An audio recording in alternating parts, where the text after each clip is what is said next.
ನಮಸ್ಕಾರ ವೀಕ್ಷಕರೇ, ರಾ ಡಿಬೇಟ್ಗೆ ಸ್ವಾಗತ. ನಾನು ರಾಧಾ ಹಿರೇಗೌಡರ್. ಡೊನಾಲ್ಡ್ ಟ್ರಂಪ್ ಅಮೆರಿಕದ ಅಧ್ಯಕ್ಷ ಡೊನಾಲ್ಡ್ ಟ್ರಂಪ್ ಕೊಡ್ತಾ ಇರುವಂತಹ ಹೇಳಿಕೆಗಳನ್ನು ನೋಡಿದ್ರೆ ಇವರು ನಿಜಕ್ಕೂ ಅಮೆರಿಕದ ಅಧ್ಯಕ್ಷರ ಅಥವಾ ರಿಯಾಲಿಟಿ ಶೋನ ಒಂದು ಜೋಕರ ಅಥವಾ ರಿಯಲ್ ಎಸ್ಟೇಟ್ ಉದ್ಯಮಿನ ಯಾವುದು ಗೊತ್ತಾಗ್ತಾ ಇಲ್ಲ. ಇದ್ದಕ್ಕಿದ್ದಂತೆ ಕದನ ವಿರಾಮವನ್ನ ಪೋಸ್ಟ್ ಮೂಲಕ ಘೋಷಣೆ ಮಾಡಿ ಅದಾದ ಮೇಲೆ ನಾನು ವಾರ್ನಿಂಗ್ ಕೊಟ್ಟೆ, ನಾನು ವ್ಯಾಪಾರ ವಹಿವಾಟು ಸ್ಥಗಿತ ಮಾಡ್ತೀನಿ ಅಂತಂದೆ.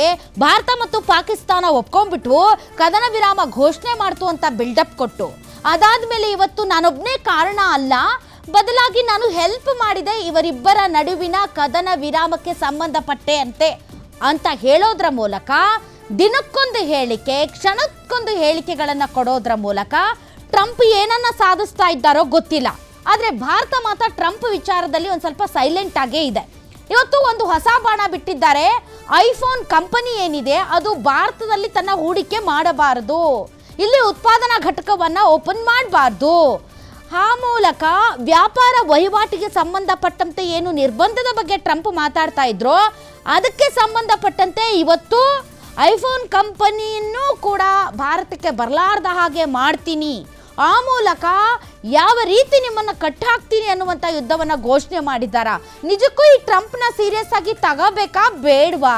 ಟ್ರಂಪ್ ಒಬ್ಬ ಅಮೆರಿಕ ಅಧ್ಯಕ್ಷ, ಹಿರಿಯಣ್ಣ ದೊಡ್ಡಣ್ಣ ಅಂತ ಇಡೀ ಪ್ರಪಂಚದಲ್ಲಿ ತನ್ನ ತಾನೇ ತಟ್ಕೊಳ್ತಾ ಇರುವಂಥ ಟ್ರಂಪ್ ಈ ಥರ ಹೇಳಿಕೆಗಳನ್ನು ಭಾರತ ಯಾವ ರೀತಿ ಎದುರಿಸಬೇಕು ಮತ್ತು ವ್ಯಾಪಾರ ವಹಿವಾಟು ವಿಚಾರದಲ್ಲಿ ನಿಜಕ್ಕೂ ಕೂಡ ಭಾರತದ ಮೇಲೆ ಯುದ್ಧ ಸಾರಿದ್ದಾರ ಟ್ರಂಪ್ ಅನ್ನೋದ್ರ ಬಗ್ಗೆ ಇವತ್ತಿನ ವಿಶೇಷ ಕಾರ್ಯಕ್ರಮದಲ್ಲಿ ನಾವು ಚರ್ಚೆ ನಡೆಸ್ತೀವಿ. ಇದೇ ಕ್ಷಣದ ಸ್ಪೆಷಲ್ ಟ್ರಂಪ್ ವ್ಯಾಪಾರ ಯುದ್ಧ.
ಭಾರತದ ವಿರುದ್ಧ ವ್ಯಾಪಾರ ಯುದ್ಧ ಸಾರಿದ್ರ ಡೊನಾಲ್ಡ್ ಟ್ರಂಪ್. ಅಮೆರಿಕ ಅಧ್ಯಕ್ಷನ ಅಹಂಕಾರದ ಹೇಳಿಕೆ ನಿಲ್ತಾನೇ ಇಲ್ಲ.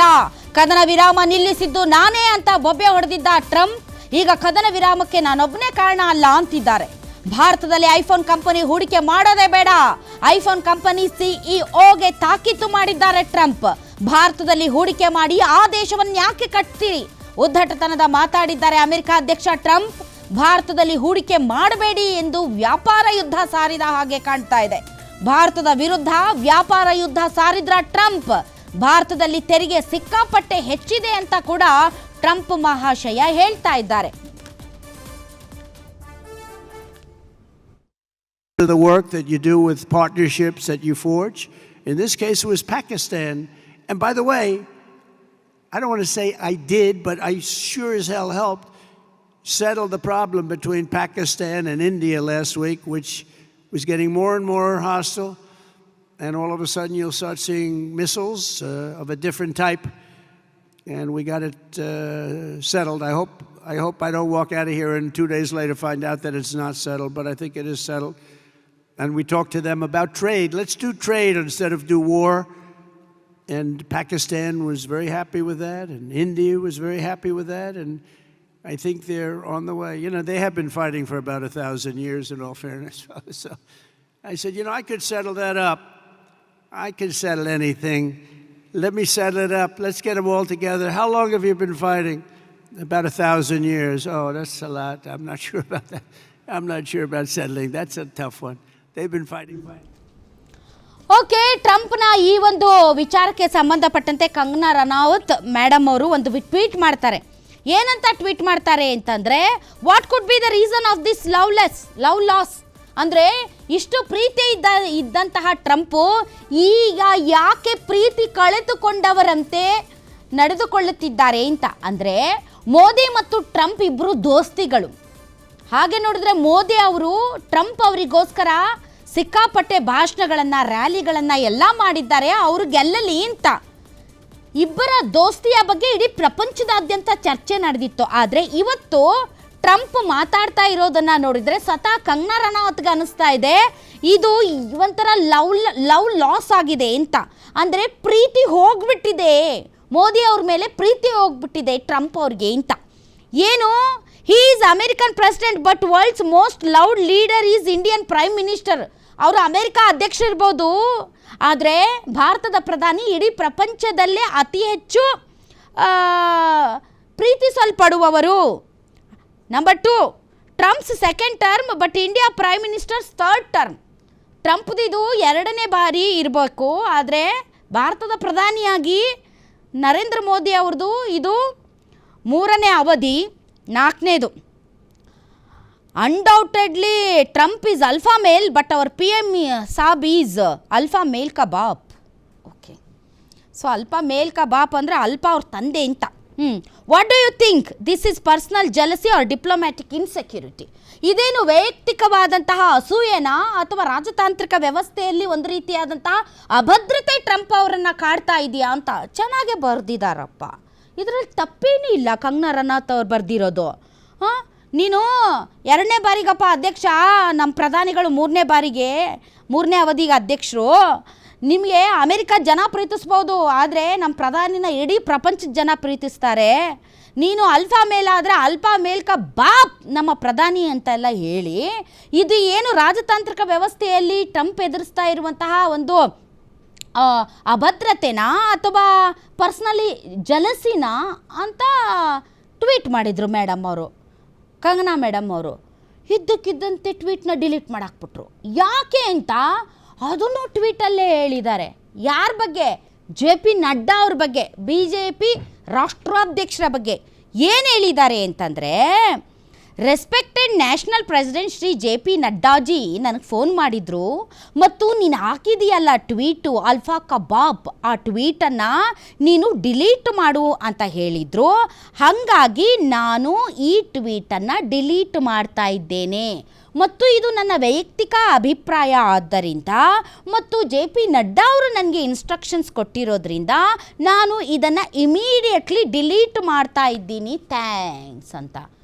ಇದೇನು ಡಿಲೀಟ್ ಮಾಡ್ತಾ ಇದ್ದೀನಿ ಅಂತ JP ನಡ್ಡಾ ಅವರನ್ನು ಹೊಗಳಿ ಮಾಡಿರೋ ಟ್ವೀಟೋ ತೆಗಳಿ ಮಾಡಿರೋ ಟ್ವೀಟೋ ನನಗಂತೂ ಅರ್ಥ ಆಗ್ತಾ ಇಲ್ಲ. ಒಳ್ಳೆ ಟ್ವೀಟನ್ನು ಯಾಕೆ ಡಿಲೀಟ್ ಮಾಡಿಸಿದ್ರು JP ನಡ್ಡಾ ಅವರು? ಐ ಡೋಂಟ್ ನೋ, ನನಗೆ ಗೊತ್ತಿಲ್ಲಪ್ಪ. ಸೊ ಇದು ಟ್ರಂಪ್ ಅವ್ರ ವಿಚಾರಕ್ಕೆ ಸಂಬಂಧಪಟ್ಟಂತಹ ಒಂದು ಸುದ್ದಿ. ಹಾಗಾದರೆ ಇದೇ ವಿಚಾರಕ್ಕೆ ಸಂಬಂಧಪಟ್ಟಂತೆ ಇವತ್ತಿನ ಕಾರ್ಯಕ್ರಮದಲ್ಲಿ ನಾವು ಡಿಸ್ಕಷನ್ ಮಾಡ್ತೀವಿ. ಈ ಡಿಸ್ಕಷನಲ್ಲಿ ಪಾಲ್ಗೊಳ್ಳೋದಕ್ಕೆ ನಮ್ಮೊಂದಿಗೆ ಅತಿಥಿಗಳಿದ್ದಾರೆ, ಬನ್ನಿ ಅವರನ್ನು ವೆಲ್ಕಮ್ ಮಾಡೋಣ. ನಮ್ಮೊಂದಿಗೆ ಇದ್ದಾರೆ ರಘು ದಡ್ಡೇರಿ ಅವರು, ಕಾಂಗ್ರೆಸ್ ವಕ್ತಾರರು. ಸರ್, ತಮಗೆ ವಿಶೇಷ ಕಾರ್ಯಕ್ರಮಕ್ಕೆ ಸ್ವಾಗತ. ಅದೇ ರೀತಿ BJP ಆರ್ಥಿಕ ಪ್ರಕೋಷ್ಠ ತಜ್ಞ ವಕ್ತಾರರು ದಿಲೀಪ್ ಗೌಡ್ರು ನಮ್ಮೊಂದಿಗಿದ್ದಾರೆ. ದಿಲೀಪ್ ಅವರೇ, ತಮಗೂ ಸ್ವಾಗತ. ಮೊದಲನೇದಾಗಿ ದಿಲೀಪ್ ಅವರೇ, ಟ್ರಂಪ್ಗೋಸ್ಕರ ಮೋದಿ ಅವರು ಪೊಲಿಟಿಕಲ್ ರ್ಯಾಲಿ ಮಾಡಿದರು. ಟ್ರಂಪ್ ಇಂಡಿಯಾಗೆ ಬಂದಾಗ ಅವರ ಅತಿಥಿ ಸತ್ಕಾರಕ್ಕೆ 100 ಕೋಟಿಯನ್ನು ವ್ಯಯ ಮಾಡಿದರು. ಅವ್ರಿಗೋಸ್ಕರ ಟ್ಯಾರಿಫ್ ಇದನ್ನು ರೆಡ್ಯೂಸ್ ಮಾಡಿದರು. ಟ್ರಂಪ್ಗೋಸ್ಕರ ಯುದ್ಧನೇ ನಿಲ್ಲಿಸಿದರು. ಆದರೆ ಟ್ರಂಪ್ ಭಾರತದಲ್ಲಿ ಐಫೋನ್ ಕಂಪನಿ ನೀನು ಹೂಡಿಕೆ ಮಾಡಬೇಡ, ನೀನು ಉತ್ಪಾದನಾ ಘಟಕ ಮಾಡಬೇಡ ಅಂತ ಹೇಳ್ತಾರೆ ಅಂತಂದರೆ, ಕಂಗನಾ ರನೌತ್ ಅವರು ಹೇಳಿದ ಪ್ರಕಾರ ಲವ್ ಲಾಸ್ ಯಾಕಾಯಿತು? ಅಲ್ಲ, ಈಗ ಆಕ್ಚುಲಿ ನೋಡಿ ಮೇಡಮ್, ಈಗ 2-3 ಚರ್ಚೆಗಳು ಓಡ್ತಾ ಇದ್ದಾವೆ. ಒಂದು, ನೀವೆಲ್ಲ ಮೀಡಿಯಾದಲ್ಲಿ ನೋಡ್ತಾ ಇದ್ದೀರಿ, ಒಂದು ಪಾಕಿಸ್ತಾನದಲ್ಲಿ ಇರ್ತಕ್ಕಂಥ ಅಣುಸ್ಥಾವರಗಳು ಏನಿದ್ವು, ಅಮೆರಿಕ ಮುಚ್ಚಿಟ್ಟಿರ್ತಕ್ಕಂಥ ಅಣುಸ್ಥಾವರದ ಮೇಲೆ ಭಾರತ ಅಟ್ಯಾಕ್ ಮಾಡಿದೆ ಅಂತಕ್ಕಂಥದ್ದು ಇಟ್ಸ್ ನಾಟ್ ಕನ್ಫರ್ಮ್ಡ್. ಬಟ್ ಆದ್ರೆ ಒಂದು ಚರ್ಚೆ ಅಂತ ಓಡ್ತಾ ಇದೆ. ಮತ್ತೆ ಅದ್ರ ಜೊತೆಗೆ ನೀವು ಟ್ರಂಪ್ ಬಗ್ಗೆ ನೀವು ನೋಡಿದ್ದೀರಾ ಮೇಡಮ್, ಮೊದಲಿಂದಲೂ ಸಹ ಟ್ರಂಪ್ ನಾನು ಅಧಿಕಾರಕ್ಕೆ ಬಂದಿದ ತಕ್ಷಣ ನಾನು ಉಕ್ರೇನ್ ಯುದ್ಧವನ್ನ ನಿಲ್ಲಿಸ್ತೀನಿ ಅಂತ ಹೇಳಿದ್ರು, ಅಧಿಕಾರಕ್ಕೆ ಬಂದಿದ ತಕ್ಷಣ ಇಸ್ರೇಲ್ ಯುದ್ಧವನ್ನು ಸಹ ನಿಲ್ಲಿಸ್ಬಿಡ್ತೀನಿ ಅಂತ ಹೇಳಿದ್ರು. ಹಾಗಿಲ್ಲ. ಮತ್ತೆ ಇತ್ತೀಚೆಗೆ ಕೊಡ್ತಾ ಇರ್ತಕ್ಕಂಥ ಸ್ಟೇಟ್ಮೆಂಟ್ ಅವ್ರ ಒಂಥರ ಗಾಳಿಲಿ ಗುಂಡೊಡ್ದಂಗೆ ಎಲ್ಲವನ್ನೂ ಸಹ ನಾನೇ ಕಂಟ್ರೋಲ್ ಮಾಡಿ ಇಟ್ಕೊಂಡಿದ್ದೀನಿ, ಎಲ್ಲವನ್ನೂ ಸಹ ಸರಿಪಡಿಸ್ಬಿಡ್ತೀನಿ, ಇಡೀ ವಿಶ್ವ ನನ್ನ ಕಂಟ್ರೋಲ್ ಇದೆ ಅಂತಕ್ಕಂಥ ಒಂದು ಹಪಾತಪಿಗೆ ಬಿದ್ದಂತೆ ಮತ್ತೆ ಆ ತರ ರಾಂಗ್ ಸ್ಟೇಟ್ಮೆಂಟ್ಗಳು ಅಥವಾ ಸೀರಿಯಸ್ ಆಗಿ ತಗೊಳ್ಬೇಕಾದಂತ ವ್ಯಕ್ತಿ ಅಲ್ವಾ. ಇತ್ತೀಚೆಗೆ ಕೊಡ್ತಾ ಇರ್ತಕ್ಕಂಥ ಅವ್ರ ಸ್ಟೇಟ್ಮೆಂಟ್ ಅನ್ನ ನೋಡ್ತಾ ಇದ್ರೆ ಆ ರೀತಿ ಅನಿಸ್ತಾ ಇದೆ. ಮತ್ತೆ ಉಕ್ರೇನ್ ಯುದ್ಧದ ವಿಚಾರದಲ್ಲಿ ಯಾವ ರೀತಿ ಆಯ್ತು ಅಂತ ನೋಡಿದಿರಿ. ಉಕ್ರೇನ್ ಅಧ್ಯಕ್ಷ ಮೀಡಿಯಾಗಳ ಮುಂದೆನೆ ಬಂದು ಒಂದು ದೊಡ್ಡ ಜಗಳನೆ ಮಾಡೋದ್ರು. ಅದೇ ರೀತಿ ಇಸ್ರೇಲ್ ವಿಚಾರದಲ್ಲಿ ಇಸ್ರೇಲ್ ಯುದ್ಧ ನಿಲ್ಲಿಸ್ತೀನಿ ಅಂತ ಹೋದ್ರು. ಒಂದ್ ಕಡೆ ಮುಂದೆ ಇಸ್ರೇಲ್ ಯುದ್ಧ ನಿಲ್ಲಿಸ್ತೀವಿ ಅಂತ ಹೇಳ್ತಾರೆ, ಹಿಂದಗಡೆ ಇಸ್ರೇಲ್ಗೆ ಯಾವ ರೀತಿ ಯುದ್ಧ ಸಾಮಗ್ರಿಗಳನ್ನ ಕೊಡಬೇಕು ಕೊಡ್ತಾ ಇದ್ದಾರೆ. ಅದನ್ನ ಇದುವರೆಗೂ ಸಹ ನಿಲ್ಸಕ್ಕಾಗಿಲ್ಲ. ಮತ್ತೆ ನೀವು ಅಂದ್ರೆ ನಾವು ತಪ್ಪು ಮಾಡ್ಬಿಟ್ವಾ ಸರ್ ದಿಲೀಪ್ ಗೌಡ್ರೆ? ನಾವು ಟ್ರಂಪ್ ಗೆಲ್ಲಿ ಅಂತ ಹೋಮ ಹವನ ಮಾಡಿದ್ವಿ. ಯಾವ ಲೆವೆಲ್ಗೆ ಅಂದ್ರೆ ಅವರನ್ನ ಪೂಜಿಸಿ ಅವರನ್ನ ಒಂಥರ ತುಂಬಾ ದೊಡ್ಡ ವ್ಯಕ್ತಿಯನ್ನಾಗಿ ಮಾಡಿದ್ವಿ. ಇವತ್ತು ಅದೇ ವ್ಯಕ್ತಿನ ನಾವು ಜೋಕರ್ ಅನ್ನೋ ತರದಲ್ಲಿ ಮಾತಾಡ್ತಾ ಇದ್ದೀವಿ. ಯಾವುದೇ ದೇಶದ ಪ್ರಧಾನಮಂತ್ರಿಗಳು ಅಥವಾ ಅಧ್ಯಕ್ಷರುಗಳು ಆಯ್ಕೆ ಆಗ್ಬೇಕಾದ್ರೆ ಅದರಿಂದ ನಮಗೆ ಲಾಭ ಎಷ್ಟು ಅಂತಕ್ಕಂಥದ್ದನ್ನ ಯೋಚನೆ ಮಾಡ್ತಕ್ಕಂಥದ್ದು ದೇಶಗಳನ್ನು ಮಾಡ್ತವೆ. ಎಲ್ಲಿ ಬಂತು ಲಾಭ? ಲಾಭದ ನಿರೀಕ್ಷೆಯಲ್ಲಿ ಪ್ರತಿ ದೇಶಗಳು ಏನಾದ್ರೂ ಒಂದು ಈ ತರದ ಸ್ಟೆಪ್ಗಳನ್ನ ತಗೊಳ್ತವೆ ಅನ್ನೋದಾದ್ರೆ ನಮ್ ಜಡ್ಜ್ಮೆಂಟ್ ತಪ್ಪಾಯ್ತಾ ಹಾಗಾದ್ರೆ? ಅಥವಾ ಮೋದಿ ಅವರು ಟ್ರಂಪ್ ಅವರನ್ನ ನಂಬಿದ್ದು ನನ್ನ ದೋಸ್ತ್ ಅಂತ ಹೇಳಿದ್ದು ತಪ್ಪು ನಡೆನಾ? ರಾಜತಾಂತ್ರಿಕವಾಗಿ ಇದೊಂದು ತಪ್ಪು ನಡೆನಾ? ಒಂದು ಕ್ವಾಡ್ ರಚನೆ ಮಾಡ್ತಾರೆ madam, America, Bharat, Japan, Australia. ಯಾಕೆ ಅಂತಂದ್ರೆ ನಾವು ಚೀನಾವನ್ನ ಮಟ್ಟ ಹಾಕ್ಬೇಕು. ಹಾಗಾದ್ರೆ ಎಲ್ಲಿದಾವೆ ದಿಲೀಪ್ ಅವರೇ? ಎಲ್ಲೋಯ್ತು ಆಸ್ಟ್ರೇಲಿಯಾ? ಎಲ್ಲೋಯ್ತು ಜಪಾನ್? ಎಲ್ಲೋಯ್ತು ಚೀನಾ? ಎಲ್ಲೋಯ್ತು ಅಮೆರಿಕ? ಎಲ್ಲೋಯ್ತು ಫ್ರಾನ್ಸ್? ಹೋಗ್ಲಿ, ಚೀನಾ ಮತ್ತು ಅಮೆರಿಕ ಬಿಟ್ಬಿಡಿ. ಅಮೆರಿಕ ಅಂತೂ ನೇರವಾಗಿ ಏನು ಮಾತಾಡಲ್ಲ, ಬಟ್ ಚೀನಾ ಅಂತೂ ನೇರವಾಗಿ ಪಾಕಿಸ್ತಾನಕ್ಕೆ ಸಪೋರ್ಟ್ ಮಾಡ್ತಾ ಇದೆ. ಹಾಗಾದ್ರೆ ಎಲ್ಲೋಯ್ತು ಆಸ್ಟ್ರೇಲಿಯಾ, ಫ್ರಾನ್ಸ್, ಜಪಾನ್? ಎಲ್ಲೋಗಿದಾವೆ? ಆದ್ರೆ ನೋಡಿ, ಸಪೋರ್ಟ್ ಮಾಡಿದಾವೆ. ನಮ್ಗೆ ಸಪೋರ್ಟ್ ಮಾಡೋದು ಬೇಡ ರೀ. ಪಾಕಿಸ್ತಾನನ ಭಯೋತ್ಪಾದನೆಯನ್ನ ಹುಟ್ಟಿ ಬೆಳೆಸ್ತಾ ಇರುವಂತ ದೇಶವನ್ನ ಅಟ್ಲೀಸ್ಟ್ ಕ್ರಿಟಿಸೈಸ್ ಮಾಡಿಲ್ವಲ್ಲ ಅವರು? ಹೋಗ್ಲಿ, ಪಾಕಿಸ್ತಾನವನ್ನ ಕ್ರಿಟಿಸೈಸ್ ಮಾಡಿಲ್ಲ, ಭಾರತವನ್ನಾದ್ರೂ ನೀವು ಮಾಡ್ತಾ ಇರುವಂತ ಕೆಲ್ಸಕ್ಕೆ ನಾವು ನಿಮ್ ಜೊತೆ ಇದೀವಿ ಅಂತಾನೂ ಕೂಡ ಹೇಳಿಲ್ವಲ್ಲ. ಎಲ್ಲೋದ್ರು ಹಾಗಾದ್ರೆ? ನೀವು ಚೀನಾ ವಿಚಾರದಲ್ಲಿ ಮಾತಾಡಬೇಕು ಅಂತಂದ್ರೆ ಚೀನಾ ಯಾವತ್ತೂ ಸಹ ನಮ್ಮ ನಂಬಿಕೆಗೆ ಅರ್ಹ ದೇಶವಲ್ಲ. ಮತ್ತೆ 10ನೇ ತಾರೀಕು ನೈಟ್ ಬಿಡಿ, ಚೀನಾ ನಾನು ಕೇಳ್ತಾನೆ ಇಲ್ಲ. ಬಿಕಾಸ್ ಅದ್ರದ್ದು ಚೀನಾದ ವಾಯುಪಡೆಯ ಒಂದು ಡಿಫೆನ್ಸ್ ಸಿಸ್ಟಮ್ ಅನ್ನ ಯಾವಾಗ ಪಾಕಿಸ್ತಾನ ಬಳಸ್ತೋ ಆವಾಗಲೇ ಪಾಕಿಸ್ತಾನದ ಬೆನ್ನ ಹಿಂದೆ ಚೈನಾ ನಿಂತು ನಮ್ಮ ವಿರುದ್ಧ ಯುದ್ಧ ಸಾರ್ತಾ ಇದೆ ಅನ್ನೋದು ನಮ್ಮ ದೇಶದ ಜನರಿಗೆ ಕನ್ಫರ್ಮ್ ಆಗಿದೆ. ನಾನ್ ಕೇಳ್ತಾ ಇರೋದು, ನೀವು ಯಾವ ರಾಷ್ಟ್ರಗಳಂದ್ರಿ ಅಂತ? ಕ್ವಾಡ್ ರಾಷ್ಟ್ರಗಳು ಇನ್ನುಳಿದವು ಎಲ್ಲೋದ್ವು ಅಲ್ಲ. ಬಟ್ ಆದ್ರೆ ಇವತ್ತು ಇವರ ಹೇಳಿಕೆಗಳಿಂದ ಎಲ್ಲರಿಗೂ ಆಶ್ಚರ್ಯ ಆಗಿದೆ, ಯಾಕೆ ಈ ತರ ಹೇಳಿಕೆ ಕೊಡ್ತಾ ಇದ್ದಾರೆ ಅಂತ. ಮತ್ತೆ ನಾನು ಇನ್ನೊಂದು ಹೇಳಕ್ಕೆ ಇಷ್ಟಪಡ್ತೀನಿ ಮೇಡಮ್, ನಮ್ಮ ದೇಶ ಯಾವ ದೇಶದ ಮೇಲೂ ಡಿಪೆಂಡ್ ಆಗಬೇಕಾಗಿಲ್ಲ. ನೀವು ನೋಡಿದಿರಿ ಇವತ್ತು ಅಮೆರಿಕದ ಕಂಪನಿಗಳು ಏನೇನು ಫೇಮಸ್ ಕಂಪನಿಗಳಿದ್ದಾವೋ, ಗೂಗಲ್ ಆಗಿರ್ಬೋದು, IBM ಆಗಿರ್ಬೋದು, MS ಆಗಿರ್ಬೋದು, ಅಂತ Microsoft, apple, JP Morgan, Amazon, Coca-Cola, ತುಂಬಾ ಕಂಪನಿಗಳಿದಾವೆ. ಇವೆಲ್ಲವೂ ಸಹ ನಾವು ಯಾವ ಸಹ ಆ ಕಂಪನಿ ಮೇಲೆ ಡಿಪೆಂಡ್ ಆಗಿಲ್ಲ. ಆ ಕಂಪನಿಗಳು ನಮ್ಮ ಮೇಲೆ ಡಿಪೆಂಡ್ ಆಗಿರ್ತಕ್ಕಂಥದ್ದು. ಯಾಕೆ ಅಂದ್ರೆ ನಮ್ಮ ದೇಶದಲ್ಲಿರ್ತಕ್ಕಂಥ ಜನಸಂಖ್ಯೆ ನಾವು 140 ಕೋಟಿ ಜನಸಂಖ್ಯೆ. ಚರ್ಚೆ ಮಾಡೋಣ ದಿಲೀಪ್ ಅವರೇ. ನನಗೆ ಬೇಕಾಗಿರೋದೇನು ಅಂತಂದ್ರೆ, ಸೊ ನಾವು ಈ ಟ್ರಂಪ್ ಅನ್ನ ತಲೆ ಮೇಲೆ ಹೊತ್ಕೊಂಡು ಮೆರೆದಾಡಿಸ್ಬಿಟ್ವಿ. ಅಮೆರಿಕ ಅಧ್ಯಕ್ಷರೇ ನಮಗೆ ದೋಸ್ತ್ ಅಂದ ತಕ್ಷಣ ಇಡೀ ಪ್ರಪಂಚದಲ್ಲಿ ನಮ್ಮ ರಾಜತಾಂತ್ರಿಕ ವ್ಯವಸ್ಥೆಗೆ ಸಿಕ್ಕಂತ ಅತಿ ದೊಡ್ಡ ಗೆಲುವು ಅಂತಾನೂ ಕೂಡ ನಾವು ಅಂದುಕೊಂಡ್ವಿ. ಯಾವಾಗ ನಮ್ಮ ಮತ್ತು ಬೇರೆ ದೇಶದ ನಡುವೆ ಸಂಬಂಧಗಳು, ಸ್ನೇಹಗಳು, ಬಾಂಧವ್ಯಗಳು ವೃದ್ಧಿ ಆಗ್ತಾವೋ, ನಮಗೆ ಈ ವ್ಯಾಪಾರ ವಹಿವಾಟು ಜೊತೆಗೆ ಬೇರೆ ಬೇರೆ ವಿಚಾರಗಳ ಜೊತೆಗೆ ನಾವು ಥಿಂಕ್ ಮಾಡೋದು ಯಾವತ್ತು ಪಾಕಿಸ್ತಾನ. ಯಾಕೆಂದ್ರೆ ಪಾಕಿಸ್ತಾನ ಇಂಡಿಯಾದ ನಡುವಿನ ಟೆನ್ಷನ್ಸ್ ನಡುವೆ ಈ ದೇಶದ ಜೊತೆಗಿನ ಈ ಬಾಂಧವ್ಯ ನಮಗೆ ಮುಂದಿನ ದಿನಗಳಲ್ಲಿ ನಮ್ಮ ಸ್ಟ್ಯಾಂಡ್ ಮತ್ತು ನಮ್ಮ ಭಯೋತ್ಪಾದನೆಯ ವಿರುದ್ಧದ ಹೋರಾಟಕ್ಕೆ ಸಹಕಾರಿ ಆಗುತ್ತೆ ಅಂತ ಅಂದ್ಕೊಂಡು ನಾವು ಅವಾಗ ಸಂಭ್ರಮಿಸಿದ್ವಿ. ಬಟ್ ಇವತ್ತು ತಿರುಗಿ ನೋಡಿದ್ರೆ ಇದು ಎಲ್ಲೋ ಒಂದು ಕಡೆ ನಮ್ಮ ಸ್ಟೇಟ್ ಆಫ್ ಫಾರಿನ್ ಪಾಲಿಸಿ ತೋರಿಸ್ತಾ ಇದೆ ಅಂತ ಅನ್ಸಲ್ವಾ?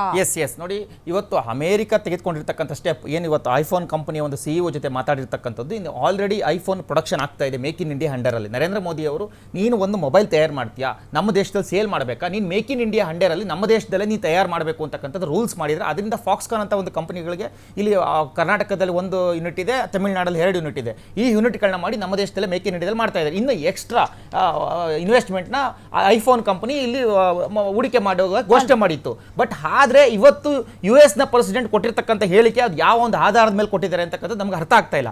ಬಟ್ ಆದರೆ ನಾವು ಇವತ್ತು ನಮ್ಮ ನರೇಂದ್ರ ಮೋದಿ ಅವರು ನೇರವಾಗಿ ಹೇಳಿದ್ದಾರೆ, ನಾವು ಭಯೋತ್ಪಾದನೆಯ ವಿರುದ್ಧವಾಗಿ ಹೋರಾಟವನ್ನು ನಾವು ಯಾವತ್ತೂ ಸಹ ನಿಲ್ಲಿಸಲ್ಲ, ಹೋರಾಟ ಮಾಡ್ತಾ ಇರ್ತೀವಿ. I will come back. ಈ ಕಾರ್ಯಕ್ರಮದಲ್ಲಿ ಭಾಗವಹಿಸೋಕೆ ಆಮ್ ಆದ್ಮಿ ಪಾರ್ಟಿಯ ವಕ್ತಾರರಾದಂತಹ ದಿನೇಶ್ ಹಿರೋಹಳ್ಳಿ ಅವರು ಕೂಡ ಜಾಯ್ನ್ ಆಗಿದ್ದಾರೆ. ಸರ್, ತಮಗೂ ಕೂಡ ಸ್ವಾಗತ. ಓಕೆ, ಎಸ್, ರಘು ದೊಡ್ಡೇರಿ ಅವರೇ, ಭಾರತದ ಬಗೆಗಿನ ಟ್ರಂಪ್ನ ಅಗೌರವದ ನಿರೂಪಣೆ, ಅದು ಎಕ್ಸ್ನಲ್ಲಿ ಪೋಸ್ಟ್ ಆಗಿರಬಹುದು, ಅಥವಾ ಅಲ್ಲೆಲ್ಲೋ ಕತಾರಲ್ಲಿ ಮಾತಾಡೋದು, ಅಥವಾ UAEಯಲ್ಲಿ ಮಾತಾಡೋದು, ಅಥವಾ ಎಲ್ಲೋ ಮಾತಾಡೋದು. ಸೊ ಭಾರತದ ಬಗೆಗಿನ ಟ್ರಂಪ್ನ ಅಗೌರವದ ನಿರೂಪಣೆ ಅಂದರೆ ನೆರೇಟಿವ್ ಆಫ್ ಡಿಸ್ರೆಸ್ಪೆಕ್ಟ್ ಏನಿದೆ, ಅದರ ಬಗ್ಗೆ ಸರ್ಕಾರದಿಂದ ಒಂದು ಕ್ಲಾರಿಟಿ ಬೇಕು ಸರ್. ಯಾಕೆ ಅಂದರೆ ಇದು ಭಾರತದ ಜಾಗತಿಕ ಪ್ರತಿಷ್ಠೆ, ಗ್ಲೋಬಲ್ ಇಮೇಜ್ ಮತ್ತು ನಮ್ಮ ವಿದೇಶಾಂಗ ನೀತಿಯ ಮೇಲೆ ಎದ್ದಿರುವಂಥ ಕೆಲವೊಂದು ಕಳವಳ. ನಿಮ್ಗೆ ಅರ್ಥ ಆಗ್ತಾ ಇದೆಯಾ? ಒಂದು ನಮ್ಮ ದೇಶದ ಜಾಗತಿಕ ಪ್ರತಿಷ್ಠೆ ಮತ್ತು ನಮ್ಮ ವಿದೇಶಾಂಗ ನೀತಿಯ ಬಗ್ಗೆ ಎದುರಾಗಿರುವ ಒಂದು ಕಳವಳ. ಇದಕ್ಕೆ ನಮ್ಮ ದೇಶದ ಜನಕ್ಕೆ ಒಂದು ಉತ್ತರ ಬೇಕು. ಯಾಕೆ ಪದೇ ಪದೇ ಟ್ರಂಪ್ ಅಗೌರವದ ಮಾತುಗಳನ್ನು ಆಡ್ತಾ ಇದ್ದಾರೆ? ಯಾಕೆ ಒಂದು ಡಿಸ್ರೆಸ್ಪೆಕ್ಟ್ ನರೇಟಿವ್ನ ಅವರು ಪ್ರೆಸೆಂಟ್ ಮಾಡ್ತಾ ಇದ್ದಾರೆ ಅಂತ ನಿಮ್ಗೆ ಅನ್ಸಲ್ವಾ? ಅಲ್ಲ, ಖಂಡಿತವಾಗ್ಲೂ. ಯಾಕೆ ನಾವು ಕೂಡ ಮಾನ್ಯ ನಮ್ಮ ಮಲ್ಲಿಕಾರ್ಜುನ್ ಖರ್ಗೆ ಅವರು 2 days ಮೊದಲೇ ಕ್ರಿಟಿಸೈಸ್ ಮಾಡಿದ್ರು ಮತ್ತು ಪ್ರಶ್ನೆ ಕೇಳಿದ್ರು. ಯಾರೋ ಥರ್ಡ್ ಪಾರ್ಟಿ ಇಂಡಿಯಾ ಮತ್ತು ಪಾಕಿಸ್ತಾನದ ನಡುವೆ 1 hour 5 ಗಂಟೆಗೆ ಮೊದಲೇ ನಮ್ಮ ದೇಶದ ಆಂತರಿಕ ವಿಚಾರವನ್ನು, ನಮ್ಮ 2 ರಾಷ್ಟ್ರಗಳ ನಡುವೆ ನಡೆತಿರ್ತಕ್ಕಂಥ ಯುದ್ಧವನ್ನು ನಿರ್ಧಾರ ಮಾಡಬೇಕಾದ್ರೂ ಏನು ಮಾಡಬೇಕು ಅನ್ನೋದನ್ನು ನಮ್ಮ ರಾಷ್ಟ್ರದ 140 ಕೋಟಿ ಜನರನ್ನು ರೆಪ್ರೆಸೆಂಟ್ ಮಾಡ್ತಕ್ಕಂಥ ಆಡಳಿತ ಪಕ್ಷ ಮತ್ತು ವಿರೋಧ ಪಕ್ಷಗಳು, ಆ ಆಡಳಿತ ಪಕ್ಷ ಮತ್ತು ವಿರೋಧ ಪಕ್ಷ ಜೊತೆ ಇಲ್ದಿರೋ ಯಾರೋ ಥರ್ಡ್ ಪಾರ್ಟಿ ಟ್ರಂಪ್ ಅವರು 5 ಗಂಟೆಗೆ ಅನೌನ್ಸ್ ಮಾಡ್ತಾರೆ ಅಂತ ಹೇಳಿ ನಾನು ಮಾತಾಡಿದ್ದೇನೆ, ನಾನು ವಾರ್ನ್ ಮಾಡಿದ್ದೇನೆ ಇಬ್ಬರಿಗೂ ಕೂಡ, ಇದು ಕದನ ವಿರಾಮ ಮಾಡ್ತಾರೆ ಅಂತೇಳಿ. ಅಂದರೆ ಅವಾಗ ಕ್ಲಿಯರ್ ಆಗ್ತದೆ ನಮ್ಮ ಇಂಟರ್ನ್ಯಾಷನಲ್ ಅಫೇರ್ಸ್ ಏನಿದೆ, ನಮ್ಮ ಎಕ್ಸ್ಟರ್ನಲ್ ಅಫೇರ್ಸ್ ಏನು, ಅಂತಾರಾಷ್ಟ್ರೀಯ ಮಟ್ಟದಲ್ಲಿ ಭಾರತದ ಇಮೇಜ್ ಏನಿದೆ, ಭಾರತದ ಶಕ್ತಿ ಏನಿದೆ ಅನ್ನುವುದನ್ನು ಜಗತ್ತಿಗೆ ನಮ್ಮ ದೇಶ ತೋರಿಸ್ಕೊಟ್ಟಿದೆ. ಸೊ ಅಂದರೆ ಏನಂತ ಹೇಳ್ತಾ ಇರ್ತಕ್ಕಂಥದ್ದು ಅಂತಂದರೆ, ನಮ್ಮ ದೇಶದ ಪ್ರಧಾನಮಂತ್ರಿಗಳು ಮತ್ತು ನಮ್ಮ ದೇಶದ ಏನು ಇಂಟರ್ನ್ಯಾಷನಲ್ ಅಫೇರ್ಸ್ ಸಿಸ್ಟಮ್ ಇದೆ, ಆ ಇಂಟರ್ನ್ಯಾಷನಲ್ ಅಫೇರ್ಸ್ ಸಿಸ್ಟಮ್ ಬಗ್ಗೆ ಡೌಟ್ ಬರ್ತಾ ಇದೆ ಅಂತಂದರೆ ಸಮಥಿಂಗ್ ಇಸ್ ನಾಟ್ ರೈಟ್ ಅಂತ ಅರ್ಥ. ಅಥವಾ ಹೀಗೆ ಅನ್ಕೋಬಹುದಾ, ನಮ್ಮ ಭಾರತದ ಜಾಗತಿಕ ವಲಯದಲ್ಲಿ ಭಾರತದ ಬಗೆಗಿನ ಒಂದು ಅಭಿಪ್ರಾಯ ತುಂಬಾನೇ ಬದಲಾಗಿದೆ. ಬಿಕಾಸ್ ಅವರೇ ಹೇಳಿದಾಗೆ ಮೇಕ್ ಇನ್ ಇಂಡಿಯಾ ಆಗಿರ್ಬೋದು, ನಮ್ಮ ಡಿಫೆನ್ಸ್ ಸಿಸ್ಟಮ್ ಆಗಿರ್ಬೋದು, ಅಥವಾ ಯುದ್ಧಕ್ಕೆ ಸಂಬಂಧಪಟ್ಟಂಥ ಆಧುನಿಕ ಶಸ್ತ್ರಾಸ್ತ್ರಗಳಾಗಿರ್ಬೋದು, ಮೋದಿಯವರ ಇಮೇಜ್ ಆಗಿರ್ಬೋದು, ಪಾಕಿಸ್ತಾನದ ವಿರುದ್ಧ ನಾವು ಹೋರಾಡ್ತಾ ಇರುವಂಥ ರೀತಿ ಆಗಿರ್ಬೋದು, ಇದರಿಂದ ಎಲ್ಲೋ ಒಂದು ಕಡೆ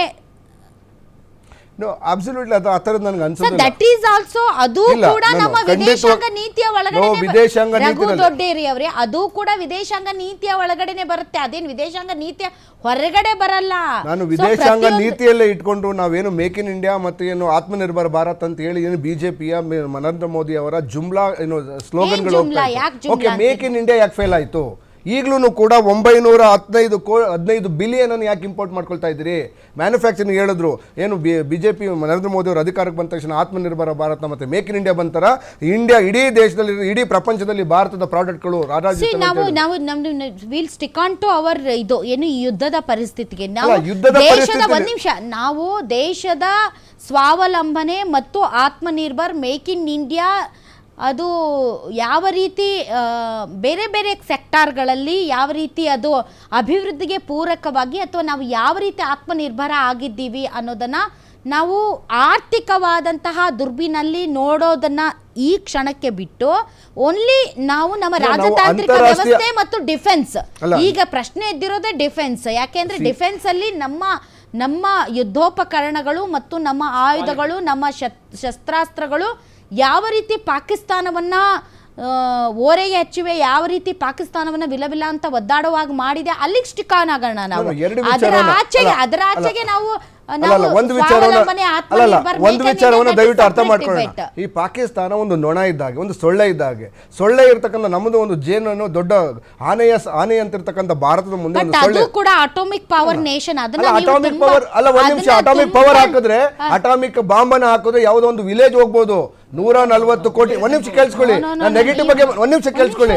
ಅಲ್ಲಲ್ಲ, ನನ್ಗೆ ಅವಕಾಶ ಕೊಡಿ. ನಾನು ಪ್ರಶ್ನೆ ಅಟಾಮಿಕ್ ಬಾಂಬ್ ಒಂದು ಹಳ್ಳಿ ಹೋಗುತ್ತೆ, ಅಲ್ಲ ಇನ್ನೆಷ್ಟು ಡ್ಯಾಮೇಜ್ ಆಗ್ತದೆ. ವಿಕಿರಣ ಸೋರಣ ಈಗ ಏನಾಗಿದೆ, ಒಂದ್ ನಿಮಿಷ ಅವಕಾಶ ಕೊಡಿ ಹೇಳ್ತೇನೆ. ಈಗಿನ ತಂತ್ರಜ್ಞಾನ, ಅಮೆರಿಕ ಮತ್ತೆ ಭಾರತದಲ್ಲಿರ್ತಕ್ಕಂಥ ತಂತ್ರಜ್ಞಾನ, ಇಸ್ರೇಲ್ ನಲ್ಲಿ ಇರ್ತಕ್ಕಂಥ ತಂತ್ರಜ್ಞಾನ, ಪಾಕಿಸ್ತಾನ ಲಾಂಚ್ ಮಾಡುವ 1 ನಿಮಿಷದಲ್ಲಿ ಬಂದು ಹೊಡೆದು ಡ್ಯಾಮೇಜ್ ಮಾಡುವಂತ ಟೆಕ್ನಾಲಜಿ ನಮ್ಮಲ್ಲಿ ಇದೆ. ನೀವು ಡ್ಯಾಮೇಜ್ ಅಲ್ಲ, ಅವ್ರು ನಮ್ಮ ಬಾಂಬ್ ಹಾಕೋದಲ್ಲ. ಶತ್ರುವನ್ನ ನೋಡಿ, ಶತ್ರುವನ್ನ ನೊಣ ಅಂತ ನಾವು ಯಾರು ಪರಿಗಣಿಸಲ್ಲ. ಅಲ್ಲ ಒಂದ್ ನಿಮಿಷ ನನಗೆ ಅವಕಾಶ ಕೊಡಿ ಹೇಳ್ತೇನೆ. ಡಿವಿಯೇಟ್ ಆಗ್ತಾ ಇದ್ದೀರಾ. ಅಲ್ಲ ಡಿವಿಯೇಟ್ ಅಲ್ಲ, ಅಂತಾರಾಷ್ಟ್ರೀಯ ಮಟ್ಟದಲ್ಲಿ ಭಾರತದ ಇಮೇಜ್ ಆಸ್ ಆಫ್ ನನಗೆ ಗೊತ್ತಿದ್ದ ಹಾಗೆ ಕಳೆದ ಹಲವಾರು ವರ್ಷಗಳಿಂದ ಸರಿಯಾದ ಇಮೇಜ್ ಅನ್ನು ಇಟ್ಕೊಂಡು ಬಂದಿದ್ದೇವೆ. ಎಕ್ಸೆಪ್ಟ್ ಇವಾಗ ಏನೋ ಸಣ್ಣ ಪುಟ್ಟ ಏನೋ ಗಲಾಟೆಗಳಾಗಿದೆ ಅಂತ ಅಂದ್ರೆ, ಬಟ್ ನಾವು ಪಾಕಿಸ್ತಾನಕ್ಕೆ ಅಮೆರಿಕ ಯಾಕೆ ಬಗ್ಗುತ್ತಾ ಇದೆ? ಪಾಕಿಸ್ತಾನ ಅದು ಒಂದು ಒಣದಂಥ ಒಂದು ಸಣ್ಣ ಕಂಟ್ರಿಗೆ, ಅದು 10 ಬಿಲಿಯನ್ ಟ್ರಾನ್ಸಾಕ್ಷನ್ ನಡೆಯುವಂಥ ಒಂದು ಪಾಕಿಸ್ತಾನಕ್ಕೆ ಅಮೆರಿಕ ಬಗ್ಗುತ್ತೆ ಅಂತಂದ್ರೆ ಭಾರತದ ಸ್ಥಾನ ಅಂತಾರಾಷ್ಟ್ರೀಯ ಮಟ್ಟದಲ್ಲಿ ಎಷ್ಟಿದೆ ಅಂತ ಹೇಳಿ. ಏನು ಅಂತಾರಾಷ್ಟ್ರೀಯ ಮಟ್ಟದಲ್ಲಿ ಏನಾಗಿದೆ? ಅವ್ನು ಟ್ರಂಪ್ ಹುಚ್ಚಿರ್ತಾರ ಮಾತಾಡ್ತಾನೆ. 2019 ಅಲ್ಲ, ಇಮ್ರಾನ್ ಖಾನ್ ಪಕ್ಕ ನಿಂತ್ಕೊಂಡ್ಬಿಟ್ಟು ಕಾಶ್ಮೀರ ವಿಷಯ ಮಾತಾಡಿದ್ರು. ನಾವು ಇದನ್ನ ಸೂಕ್ಷ್ಮವಾಗಿ ಅರ್ಥ ಮಾಡ್ಕೊಳ್ಬೇಕಾಗ್ತದೆ. ಟ್ರಂಪ್ ಅವರು ಇಂಡೈರೆಕ್ಟ್ ಆಗಿ ಭಾರತಕ್ಕೆ ಮತ್ತೆ ಭಾರತದ ಇಂಡಸ್ಟ್ರಿಯಲಿಸ್ಟ್ಗೆ, ಎಂಟರ್ಪ್ರಿನರ್ಸ್ಗೆ ಯಾವುದೋ ಒಂದು ಇದು ವಾರ್ನಿಂಗ್ ಅನ್ನ ಕೊಡ್ತಾ ಇದ್ದಾರೆ, ಇಂಡೈರೆಕ್ಟ್ ಆಗಿ ಕೊಡ್ತಾ ಇದ್ದಾರೆ. ನನ್ನ ಅನಿಸಿಕೆ ಪ್ರಕಾರ ಹೇಳ್ತೀನಿ ಕೇಳಿ, ಭಾರತದಲ್ಲಿ ನರೇಂದ್ರ ಮೋದಿ ಅವ್ರನ್ನ ಇಳಿಸೋದಕ್ಕೆ ಒಂದು ವ್ಯವಸ್ಥಿತವಾದ ಪಿತೂರಿ ನಡೀತಾ ಇದೆ ಅಂತ ನನಗೆ ಮಾಹಿತಿ ಬಂದಿದೆ. ಎರಡನೇದು, ಒಂದ್ ನಿಮಿಷ ಹೇಳ್ತೀನಿ ಕೇಳ್ಬಿಡಿ ಫಸ್ಟ್, ದಯವಿಟ್ಟು ಒಂದ್ ನಿಮಿಷ. ಎರಡನೇದು, ಈ ಪಾಕಿಸ್ತಾನಕ್ಕೆ ಏನನ್ನು ಸುಮ್ನೆ ನೀವು ಇಲ್ಲಿ ಸ್ಟೇಟ್ಮೆಂಟ್ ಕೊಡೋದಕ್ಕೆ ನೀವು ಟ್ರಂಪ್ ಅಲ್ಲ, ಮೋದಿ ಅಲ್ಲ, ನೀವು ಇಲ್ಲಿಗೆ ಬಂದಿರೋದು ನೀವು ಡಿಸ್ಕಷನ್ ಮಾಡಕ್ಕೆ. ನರೇಂದ್ರ ಮೋದಿ ಅವರನ್ನ ಇಳಿಸೋದಕ್ಕೆ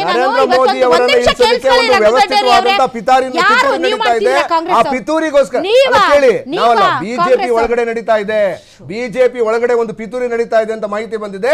ಮತ್ತೆ ಇದು ಕೆಲವರು ಈ ಪಾಕಿಸ್ತಾನಕ್ಕೆ ಇಂಡೈರೆಕ್ಟ್ ಆಗಿ ಬೇರೆ ಬೇರೆ ದೇಶಗಳಿಂದ ಇದನ್ನ ಕೊಟ್ಟಿದ್ದಾರೆ, ವಾರೆಂಟ್ಸ್ ಗಳನ್ನ ಕೊಟ್ಟಿದ್ದಾರೆ ಅಂತ ಹೇಳಿ. ಪಾಕಿಸ್ತಾನದಲ್ಲಿ ಇಲ್ಲದೆ ಇರ್ತಕ್ಕಂಥ ವಾರೆಂಟ್ ಹಾಲ್ ಆಫ್ ಸಡನ್ ಎಲ್ಲಿಂದ ಬಂತು? ಅವ್ರ ಹತ್ರ ನೀವೇ ಹೇಳಿದಿರಿ, ನಿಮ್ಮ ಚಾನಲ್ ಮಾತಾಡಿದಿರಿ, ಪೆಟ್ರೋಲ್ ಕೊಳ್ಳೋಕೆ ಅವ್ರ ಹತ್ರ ದುಡ್ಡಿಲ್ಲ ಅಂತ ಹೇಳಿದ್ರೆ ಅವ್ರ ಹತ್ರ ಡ್ರೋನ್ಗಳೆಲ್ಲ ಬಂತು. ರಘು ಅವರೇ ಬಿಜೆಪಿಯಲ್ಲಿ ಆಯ್ತು, ನೀವು ಹೇಳಿದ್ದೆ ನಿಜ ಅನ್ಕೊಳ್ಳೋಣ. ನರೇಂದ್ರ ಮೋದಿ ಅವರನ್ನ ಕೆಳಗಿಳಿಸೋದಕ್ಕೆ ಒಂದು ಪ್ರೊಪಗಾಂಡ ನಡೀತಾ ಇದೆ ಅಂತ, ಕರೆಕ್ಟಾ? ಅದಕ್ಕೆ ಟ್ರಂಪ್ ಬಾಯಲ್ಲಿ ಹೇಳಿಸ್ತಾ ಇದ್ದಾರ. ಇಂಡೈರೆಕ್ಟ್ ಆಗಿ ವಾರ್ನಿಂಗ್ ಕೊಟ್ಟಂಗೆ ನಡೀತಾ ಇದೆ. ನಾನು ಆ ಆಸ್ಪೆಕ್ಟ್ ಅಲ್ಲಿ ಯೋಚನೆ ಮಾಡ್ತೀನಿ. ಯಾರು ಬಿಜೆಪಿಯಲ್ಲಿ ಈಗ ಮೋದಿಗಿಂತ ಪವರ್ಫುಲ್ ಯಾರು? ಅಲ್ಲ, ಇಳಿಸೋರ್ ಗೊತ್ತು ಯಾರು ಅಂತ. ಹೇಳಿದ ಮೇಲೆ ಯಾರು ಅಂತ ಹೇಳಬೇಕಾಗಿರೋದು ನಿಮ್ಮ ಧರ್ಮ. ನರೇಂದ್ರ ಮೋದಿಗಿಂತ ಪವರ್ಫುಲ್ ಯಾರು? ಕೆಲವು ಯಾರು? ಜೆ ಪಿ ನಡ್ಡಾ ಅವರ, ಅಮಿತ್ ಶಾ ಅವರ, ರಾಜನಾಥ್ ಸಿಂಗ್ ಅವರ, ಯಾರು ಪಾಕಿಸ್ತಾನಕ್ಕೆ ವಾರ್ ಹೆಡ್ ಗಳನ್ನ ಇಂಡೈರೆಕ್ಟ್ ಆಗಿ ಯಾರು ಸಪೋರ್ಟ್ ಮಾಡಿದ್ರು ಅವ್ರಿಗೆ ಗೊತ್ತು. ಯಾರು ಪಾಕಿಸ್ತಾನಕ್ಕೆ ವಾರ್ ಹೆಡ್ ಎಲ್ಲಿಂದ ಬಂತು? ವಾರ್ ಹೆಡ್ ಯಾರು ಸಪೋರ್ಟ್ ಮಾಡಿದ್ರು? ಒಂದ್ ನಿಮಿಷ. ಪಾಕಿಸ್ತಾನಕ್ಕೆ ಒಂದು ದೇಶ ಇಟ್ಟು ಇನ್ನೊಂದು ದೇಶ ಬರಬೇಕು ಅಂತ ಹೇಳಿದ್ರೆ, ಎಕ್ಸ್ಪೋರ್ಟ್ ಆಗ್ಬೇಕು ಅಂತ ಹೇಳಿದ್ರೆ ಅದು ಟ್ರೇಡ್ ಬ್ಯಾಲೆನ್ಸ್ ಆಗ್ಬೇಕು. ಇವರಲ್ಲಿ ಪೆಟ್ರೋಲ್ ಕೊಳ್ಳೋದಕ್ಕೂ ದುಡ್ಡಿಲ್ಲ ಅಂತ ತಾವೇ ತೋರಿಸಿದ್ದೀರಿ. ಹಾಗಾದ್ರೆ ಎಲ್ಲಿಂದ ಬಂತು? ನೋ ನೋ ನೋ, ಬಿಜೆಪಿ ಅವರು ಪಾಕಿಸ್ತಾನಕ್ಕೆ ಹೆಲ್ಪ್ ಮಾಡ್ತಿದಾರಾ? ಇಂಡೈರೆಕ್ಟ್ ಆಗಿ ನಡೀತಿದೆ ಅಂತ. ಮೋದಿ ಅವರನ್ನ ಇಳಿಸೋದಕ್ಕೆ ವ್ಯವಸ್ಥೆ ನಡೀತಾ ಇದೆ, ಮೋದಿ ಅವರನ್ನ ಇಳಿಸುವಂತ ಪಿತೂರಿ ನಡೀತಾ ಇದೆ ಅಂತ ಗೊತ್ತಾಗ್ತದೆ. ಮಾತಾಡ್ತೀರಿ ಕಾಂಗ್ರೆಸ್ ಅವರಲ್ಲ, ನಿಮ್ ಕಾಂಗ್ರೆಸ್ ಅವ್ರಿಗೆ ಇವತ್ತು ನಿಮ್ ತರಾನೇ ಒಂದು ವಿಡಿಯೋ ನೋಡಿದೆ ನಾನು. ನಿಮ್ ತರನೇ ಒಬ್ಬ ಜರ್ನಲಿಸ್ಟ್ ಮಾತಾಡೋದು ಒಂದು ವಿಡಿಯೋ ನೋಡಿದೆ ನಾನು. ಅವಾಗ ಈಗ ಹೆಂಗೆ ಫೀಲ್ ಆಗ್ತಾ ಇದೆ ನನಗೆ, ಇದು ಕೆಲಸಕ್ಕೆ ಬಾರದ ಮಾತುಗಳಂತ. ನಾನು ಕೂಡ ಒಬ್ಬ ಜರ್ನಲಿಸ್ಟ್ ಮಾತಾಡೋದನ್ನ ನೋಡ್ತಾ ಇದ್ದೆ. ಯಾರು ಇವು ಯಾವುದು ನಾವು ವೋಟ್ ಹಾಕ್ತಿವಲ್ಲ, ಏನದು ಇವಿಎಂ ಮಷಿನ್ಗಳನ್ನ ಯಾರು ವಿರೋಧಿಸ್ತಾ ಇದ್ದಾರೋ, ಯಾರು ಮೋದಿ ಅವ್ರನ್ನ ಕೆಳಗಿಳಿಸಬೇಕು ಅಂತ ಪ್ರಯತ್ನ ಪಡ್ತಾ ಇದ್ದಾರೋ ಅನ್ನುವಾಗ ಅಲ್ಲಿ ರಾಹುಲ್ ಗಾಂಧಿ ಅವ್ರ ಫೋಟೋ, ಅಲ್ಲಿ ಕೇಜ್ರಿವಾಲ್ ಅವ್ರ ಫೋಟೋ, ಆಮೇಲೆ ನಮ್ಮ ಹರಿಪ್ರಸಾದ್ ಅವ್ರ ಫೋಟೋ, ಅವರೆಲ್ಲ ಒಂದು ಪ್ರಪಗಾಂಡ ಮಾಡ್ತಾ ಇದ್ದಾರೆ. ಅದಕ್ಕೆ ಅಮೇರಿಕಾ ಮತ್ತು ಅಮೇರಿಕಾದ ರಾಯಭಾರ ಕಚೇರಿ ದೊಡ್ಡ ವ್ಯವಸ್ಥಿತವಾದಂಥ ಪಿತೂರಿ ಮಾಡ್ತಾ ಇದೆ. ಇಲ್ಲಿಗೆ ಬಂದ್ಬಿಟ್ಟು ಇವರು ಯಾರದು ರೇವಂತ್ ರೆಡ್ಡಿ ಅವರನ್ನು ಭೇಟಿ ಮಾಡ್ತಾರೆ. ಮತ್ತೊಂದು ಕಡೆ ಯೂಟ್ಯೂಬರ್ಸು ಮತ್ತು ಮೀಡಿಯಾಗಳಿಗೇನೋ ಡೈರೆಕ್ಟ್ ಅಮೇರಿಕಾ ಅಕೌಂಟಿಂದ ದುಡ್ಡು ಹೋಗುತ್ತಂತೆ. ಆ ಮೂಲಕ ಅಮೇರಿಕಾ ಇಲ್ಲಿ ಇರುವಂತಹ BJPಯನ್ನು ಹೊರತುಪಡಿಸಿದ ಪಕ್ಷಗಳಿಗೆ ಏನೋ ಇದು ಯಾವ ರೀತಿ ಕೆಲಸಕ್ಕೆ ಬರೋದು ಮಾತು ಥರ ಅನ್ನಿಸ್ತಾ ಇದೆಯೋ, ಪ್ರೋ BJPನೋ ಅಥವಾ ಯಾವುದೋ ಒಂದು ಪಕ್ಷದ ಪರ ಅಂತ ಅನ್ನಿಸ್ತಾ ಇದೆಯೋ ವಿಡಿಯೋ, ಅದೇ ರೀತಿ ನೀವಿವತ್ತು ಕುತ್ಕೊಂಡು BJPಯಲ್ಲಿ ಮೋದಿ ಅವ್ರನ್ನ ಕೆಳಗಿಳಿಸ್ಬೇಕು ಅಂತ ಪಾಕಿಸ್ತಾನಕ್ಕೆ ಬೇಕಾದ ಶಸ್ತ್ರಾಸ್ತ್ರಗಳನ್ನು ಟರ್ಕಿ ಮುಖಾಂತರ ಹೋಗೋದಕ್ಕೆ BJP ಅವರು ಹೆಲ್ಪ್ ಮಾಡಿಬಿಟ್ರು. BJP ಅವರು ಮೋದಿ ಅವ್ರನ್ನ ಇಳಿಸೋದಕ್ಕೆ ಟ್ರಂಪ್ ಮೂಲಕ ಮಾತಾಡಿಸ್ತಾ ಇದ್ದಾರೆ ಅಂತ ಅನ್ನೋದು ಕೂಡ ಒಂಥರ ಹಾಸ್ಯಾಸ್ಪದ ಹೇಳಿಕೆ ಅಂತ ನಾನು ಪರಿಗಣಿಸ್ತಾ